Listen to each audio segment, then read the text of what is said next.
She was voted out of Big Brother, and I was actually surprised because she was floating so well. Hello, Gabbie. Hello. Thank you so much for having me. Thank you for coming on the channel. I have many things to ask you. I do have to tell you firstly that I was a floater in high school. I was able to sort of like go around to each group and sort of have enough of a connection to, not be bullied. Yeah, that's the way to do it. Yeah, I feel like you're a floater because from what I saw in the house, you managed to be involved in a lot of conversations on both big sides. Absolutely. Absolutely. I remember I said it to Ras, who I would say, although his game has changed all the time, but who was another floater. I was like, you listen to everything, say nothing. That's all you need to take from it. Listen to everything and say nothing. Because if you're going from side to side and then reporting back information, you're just going to get caught out. So it's a very fine line to walk. So I'm always like, just take everything in, listen, and then make your moves. There was so many times, and in recent memory, the one that comes to mind, where I was in the recaps just yelling at the screen because people would be calling out Estelle for things, but you were also standing right there. The one that I can remember right now is Reggie being in the laundry during the scramble, and then all of a sudden they were, Johnson and that were talking to Drew, and you were just sitting there. You knew exactly what happened, but you were just like, yeah. Shocking. Again, that's Big Brother's all about finding a balance, and you have to walk a fine line of just taking everything in. If I was there and I was like, oh no, like this happened or this happened, then I've got people offside. So you have to constantly play this tricky game of literally not making one side angry at you. So it's so difficult. There's definitely an art to it. People always are like, floaters aren't playing a game. It is a difficult one to play. There's many different ways you can play it, and everyone has an opinion on each one, but I think floating is very good. Like, you can't go full evil Taras after being a floater for so long. That's probably not going to work. It's probably not going to work for you. You seem to make connections with the OGs pretty early. Yeah, I did. Who was the one that you really were like, oh, these are my people? Like, who was the one that made that happen for you, made that feeling? The one person that started it all, which is really sad that I feel like this particular relationship got missed, was Trevor and I. Trevor was like, really? We were a daddy-daughter duo that Big Brother audience never got to see. But yeah, I can remember, because again, I obviously was sadly in the eviction chairs with him when he left. And I said to Sonia, if someone had told me that my best friend in here was going to be a 48-year-old man, I probably would have laughed. So to come away with Trevor's just incredible. He was very good at making me feel comfortable. Obviously, being the youngest in the house can be really, really daunting and really, really hard. But no, Trev would have been the start of all of that. To be fair, Trev on paper, I love Trev. We're both in radio. Trev on paper, 48, sure. Trev in real life, still in his mid-20s. Yeah, absolutely. Like, he would just, it was good. He just brought me out of my shell. As soon as I worked out that he was a bit of a rug rat, I am very much one as well. So we just worked out a way to make fun of Big Brother. At the moment, obviously, strategy is just what it's all about. And sometimes that can get really hard because, like, that's nearly 9 weeks that we have to be strategic for. So to have someone that makes it fun and lighthearted is just a necessity. I couldn't really see whose side you were more on. It seemed like you and Tim were making a fun little villainous play in those last couple of weeks, which people online on Twitter and Reddit, I was just flicking through some of the comments. People were frothing villain Gabbie, and I love a villain. It's my favorite when someone starts to show their villainous side or the edit starts to show it, and we hadn't seen it from the start. But you were making some big plays, including putting up the big 3 newbies. Were you really proud of those moves? Yeah, I feel like at the start, you're kind of just trying to find your feet. And naturally, I've grown up playing sport my whole life. So the fact that I wasn't getting the hang of it early really frustrated me. But once you get to the halfway mark, literally everything changes, which is insane, and you just have to adapt. So I kind of was like, well, I'm kind of sick of everybody making all these big moves and saying that they're doing this. And I was like, well, I'm going to do something. So it was really awesome to kind of get a little bit of control. Like, it obviously started with Tim and I's first win, where it was for house noms. And as much as I wanted Johnson to go up, I started to realize if Johnson and Drew were probably up together, I don't know if Drew would have survived. Obviously, at the time, because Alicia and Johnson were so close with Drew, obviously a blind side is always possible, as we've been made aware. But no, I thought it was really cool. I realized, and I remember I was walking down the hallway when Big Brother was like, okay, Tim, you and Gabbie need to decide. And I was like, to Tim, I was like, I did this. He was like, what do you mean? And I was like, I did this. So I was like, this was my plan. So we sat in there, and Tim as well was just like, this was all Gab. Gab did this. So it was really cool I said to Tim, I was like, let me be your apprentice. I want to be your mastermind apprentice. I want to play the game like you. I think you get away with murder somehow. So no, it was really fun to not only be pulling off moves, but to be doing it with Tim. Pretty cool.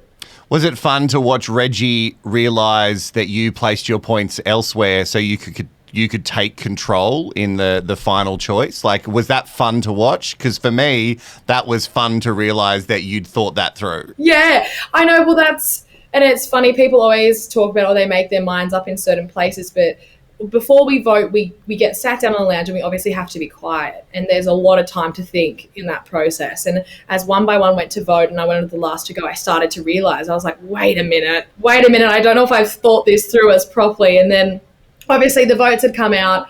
Reg, being Reg, sometimes has no idea what's going on, but does at the same time. I remember walking out, and in my head as well, I also remember, because I really wanted Johnson up. Like, I was so passionate about it until I realised who else was going up. And I remember being like in my head, is this worth having to face Reggie after this? Because she's going to kill you. So I was so torn. Like, I genuinely was like, oh my God, Mum's going to yell at me. Oh, the matriarch was mad. She was mad. She was not happy at all. But again, Reggie, everyone's doing things for themselves in the game. And I think that was the first time I kind of put myself first, which was nice. Yeah, no, I loved watching it. I loved it. And also when you just walked out and you were like, oh, yeah, I did that. I love that. I was like, Brenton was put up against you, and then it was you and Brenton in the final two. Do you think it would have been different if it was someone else? Oh, it's so hard to know. Like, even when Estelle had won the challenge, I did feel pretty safe until we got back into that house. Like, I remember I hugged her and I was like, this is the best option for our game, because we both can still be in the house. Like, I loved Estelle. Estelle was probably one of my ride or dies from the start as well. So no, I was pretty confident. And then when I started to feel the hesitation from Reggie and Estelle, I was like, oh no, I've read this so wrong. But no, I would have loved to have seen how I would have gone against Johnson in the chairs, as he was awfully confident. As well as, but if Estelle and I had been sitting in the chairs, I knew how much the newbies wanted her to go home. Yeah. So I knew I would have said that. So, so hard to know. It's interesting. I kind of get a little bit mad at the whole Reg and Johnson thing, because Johnson early on when he was up and was talking about how he was soaking up all the last minutes when he was up against Layla.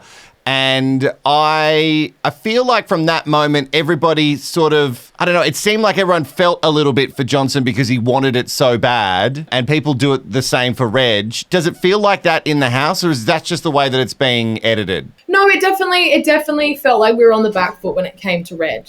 Yeah. She's the queen of Big Brother. Whoever got rid of her was not going to win. And we knew that. As much as Reggie is playing this beautiful game, she's being protected a lot. As you would, though. Like, she is the matriarch. She is the queen of Big Brother. Whoever sends her home, you wouldn't have a chance. I wouldn't have a chance of winning. So it did feel a little bit that way, in the sense of Reg could kind of do Reg but still get away with it because she's Queen Reggie. The vibe between Estelle and Tim, I'm not even going to talk about the stuff on Twitter. Thankfully, that has calmed down. But the vibe between Estelle and Tim in the house just always seems not fun. It was the same with Drew. Is it worse, or is it not as much as we're seeing? I definitely wouldn't say it's worse. I definitely feel like you are getting the reality of it. Like, I love Estelle, I love Tim and Drew. So even obviously now with everything going on the outside, it is really hard to navigate. But no, like, Estelle and Tim could never see eye to eye. Drew and Estelle could never see eye to eye. So no, it is pretty smack on in regards to what it was like in the house, especially the lolly jar situation. Like, that was, we're all sitting at dinner being like, what is going on? Like, we're all like, it's lollies, but it's respect. Like, it's entertaining to watch, but when you're there, it's very uncomfortable. And it's also funny because people forget that some people just don't get on. So there's not, sometimes there's no reason or rhyme to it. Some people just aren't meant to be they're not meant to be near each other. Yeah, and I mean, that's Big Brother at its core, right? It's meant to be a social experiment. We're all going in knowing that they're probably going to put our least favorite type of human in that experiment. So I wish I do wish that got shown more, like the social side of things, who kind of got along with who was really close with who, but then who wasn't, because again, you're living with people for so long, people eventually get on your nerves. It's inevitable, especially when they're not blood and they're not your family that have been around forever. So Drew, Tim, and I mean, even Tully obviously got really tested having Drew in the situation, and Tim would always push Tully's buttons. So no, the OGs that have history on the outside definitely found it hard to navigate as well. There wasn't many blow-ups that I saw from you. You were very cool, calm and collected. You seem to keep your crazy emotions, if they are there, just a nice even keel, which is really smart in any sort of competitive game like this, probably coming from your sports background. But one psycho moment was when the temptation was there and it got offered that you would see videos from your family, and you just were like, you were in. And I just thought, at that moment I thought, well, Gabbie's done. She's like, Gabbie's done. You obviously opened the floodgates and then everyone else also did it, luckily enough. But at that moment, it looked like that was like an instinct. You were just like, I want this. And that's the part that I think was really hard to like explain to the audience where I was coming from, because I love my family. And I had said to the housemates from the start, I will starve. I can miss out on food. I can do this. I can do any of that. But if it comes to my family, absolutely not. And between whoever ends up watching this, some people may or may not have seen videos from home already. Yeah. So the ones who were very, what word should I use? Very heroic and stood back and said, oh, I don't need it. They may have been lucky early on. So right. It wasn't my greatest moment. But again, like, my family were so proud of me. I didn't hesitate. Imagine watching your kid on there being like, oh, nah, I could probably not. Nah, I don't need to see them. Like, absolutely not. My family are my absolute world. They're the reason I did it. I wanted to make them proud, and I think I did it. So, were you jealous that your family didn't get craned in? Oh my goodness. Oh, I was, until I realized that there was that little white fence, obviously for COVID rules. Yeah. There is no way I could have. My sister's my best friend.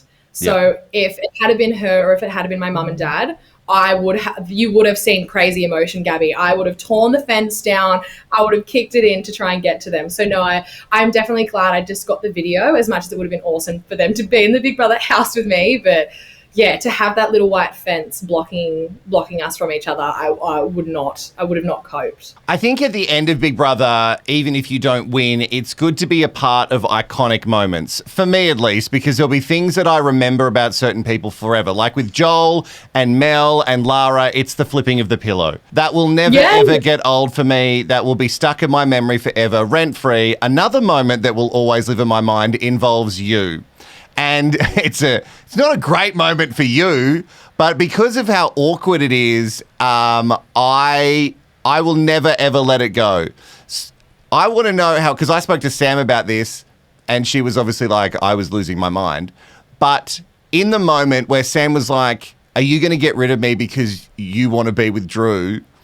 That moment is one of the most awkward things, for something to come out of someone's mouth, and then for you to go, oh, that's like, did you even see that that's where that conversation was going? No, not at all. And so the way that obviously you guys got to see it as an audience was there were actually two other housemates in the treehouse when we were discussing. Wow.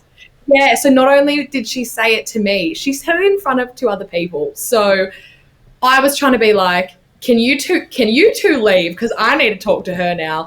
But as well as, and that's what she said. She's like, I can't believe I'm scrambling to you. But Big Brother's all about keeping your cards close to your chest. I didn't want them to know what I was doing, because Lulu obviously was borderline an OG, and Sam's obviously a newbie. So I'm trying to obviously play my own game, and didn't have the chance to be like, Sam, like, please don't stress. Like, it's fine. I got you. Because the other two were there. And then she said that, and I kind of just was like, hell no. I was like, nah, absolutely not. Obviously it was really calm in the house, but my brain was just, I think it like, even there's like a gif of it and it's me just like blinking, trying to process that's been said.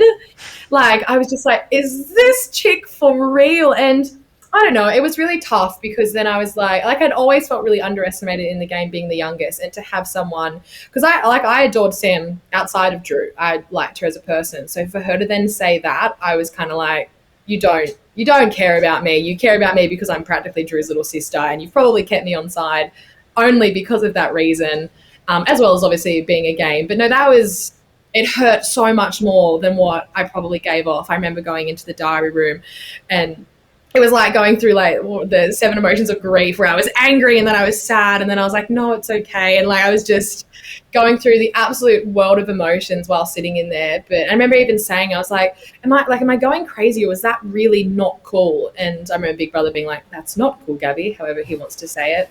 But no, that was tough. That was hard. And I think that's why it's one of those moments that will live on, because it was so, like, you couldn't believe it was happening, but also you were like, you couldn't look away. It was really just train crash. Like, to be fingers, like, what? Yeah, it was really a lot. Where do you and Sam stand now? Look, I found it like Big Brother is, especially now with the new concept, you relive everything again, which is really, really hard, and it doesn't really happen with many experiences. But no, it got really hard after the house. I'm all about Sam speaking her truth and talking about things, but she just made everything seem really subjective. And I tried to speak to her about it, and I tried to say, if you want to talk about it, say like it's your opinion. Say, I thought this, I felt this. But she would say it like it was true. Right. And I don't know, burn me once, I'm willing to forgive you, burn me twice. I don't know. It's just, I think I'm awfully forgiving sometimes, and the way that I've seen, even this, I remember watching this video of with you and her, and she would continue to say that I had a crush on Drew like it was a fact. And I was like, you don't care about me, because I was devastated. I was so upset because the narrative continued, and I felt so hurt because Drew and I are still so close. Drew is still like my big brother. He even texted me last night to say, I'm so proud of you. Killed it. He calls it Little Bear because my dad's nickname. But no, and so I kind of just waited up, and I was like, and even after Sam said that in the house, like in the game, and then Drew was obviously so mad that I wanted to get rid of Sam over Lulu, but then I think Sam must have confessed and told him the truth, and he gave me a hug and he was like, I'm sorry, and I'm also really proud of you for standing up for yourself. So Sam and I definitely like happy to do your own thing. Call her, but yeah, I don't know. I think that friendship has had its timeline. There's stories that keep popping up about the truth about you and Drew. No scandal. I know, and there's nothing in it from what I read. It's just, sources say. Why do you think people want to make this happen so bad? I don't know. I'm really curious as well, because I'm not sure if it's because I managed to keep myself calm and under wraps. Like, Drew and I are nearly 12 years apart. He's had his time. We're at different wavelengths, and we get along so well, like a house on fire. But again, he's like my big brother. I don't think it's easy to get out of the brother sibling zone. So I'm not sure. I think it's because we were so close, or we're very similar. We always joke that he's like my emo older brother and I'm the golden ray of sunshine little sister, because we managed to act similar and talk similar and have the same sense of humor, but just very different people. That I get a lot of messages from people asking me questions as if I personally know you people. And I don't. Everyone thinks that I have like secret ins. I don't. I didn't message you during the season, did I, Gabbie? Can confirm I have not. I mean, I could have just been like, yes, he has. No. This is the first time we have spoken. If people reach out to me, or if I really want to talk to them about something, I will, but I'm not always trying to get the inside scoop. But people have messaged me asking about your relationship status because they want to do the DM slide.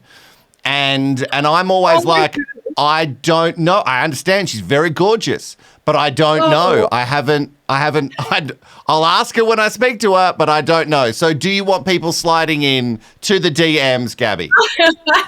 I mean, do it at your own risk, but I can confirm that I do not have my person, so I am single. Okay, so Gabbie doesn't have a person, but like, don't send illicit pics and stuff, guys. No, please no. Like, Oh goodness, like I haven't had a boyfriend for years now, so I think I'd be so terrified even talking to a boy at this point. So, but you must have received some just on your own without me saying, go for it, people. You must have had people just reaching out during the season. I have had a couple, and it's been awfully flattering.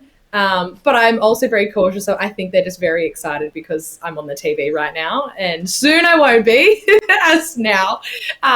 So no, it's been very fun. There's been so many beautiful messages from people, which is amazing. I have had a couple say that I love you, and I'm also very flattered by it. So thank you. But no, it is fun going through the DMs, and even it's funny that Drew and I will compare them, and obviously he turning on the OGs caused a bit of negative feedback. So his would be like atrocious negative comments, and mine would be like, I love you, I love this. And so we'd have a good giggle. He's like, what the hell? But yeah, no, it's been fun. Coming to, we're not too far away. I can only imagine from the finale. Yeah. Because towards the end, generally, we've got like a lot more evictions. I'm not sure. I don't have the inside scoop yet, but generally there's a lot of evictions, and then we get to the finale. Is it going to be a fun time, or is it going to be awkward, or is it going to be both? Oh, finale is going to be interesting. I feel like I'm hoping that everyone just goes for one night, put everything aside. Like pretty much after finale, we don't need to speak again. Our connection will always be Big Brother. Like it is though. I feel like if people manage to keep it under wraps during filming and during the Big Brother experience, they could probably just do it for one night. But no, it is going to be interesting, especially with partners. So obviously, like Sam will be coming, Drew will be coming. I know that Drew will be bringing his beautiful new partner. I don't know if Sam has a new partner or if she will bring him, and like Tully will bring her beautiful boyfriend Daniel. So it's always going to just be a little hot pot of, and even we've all watched it now. So everyone's like, oh, you said this and you did that. And so I'm hoping it'll be fine for the night. My fingers are crossed. I can't make any promises. And yet there's a part of me who wants it just to all be a train crash, you know? Yeah. I want to see blood. I want to see tears. If someone's not crying after finale, we're not happy. I know. You don't deserve a season finale without tears. Gabbie, it's been so great chatting to you. It's interesting chatting to you. I feel like it's the same as in you're in the house. I chat to a lot of people from reality shows, and sometimes there's a huge disconnect. And yeah. I feel like it's the same person that I see on the TV that I'm chatting to now. So that's really interesting. Good. Well, I mean, I tried my best to just be me. Like you said before we started, just be yourself. So I try to take that into the Big Brother house. And yeah, I just wanted people to know that what you see on the screen, you'll see me outside the house, and I will not be any different. Gabbie, I can't wait to see you at the finale. If no one else cries, it is your job now to bring the tears, so you'll have to do it. Okay. And I can't wait to see what you do next. If you want to follow Gabbie, all of her social details are in the description below. Thank you so much. Thank you. Bye, guys.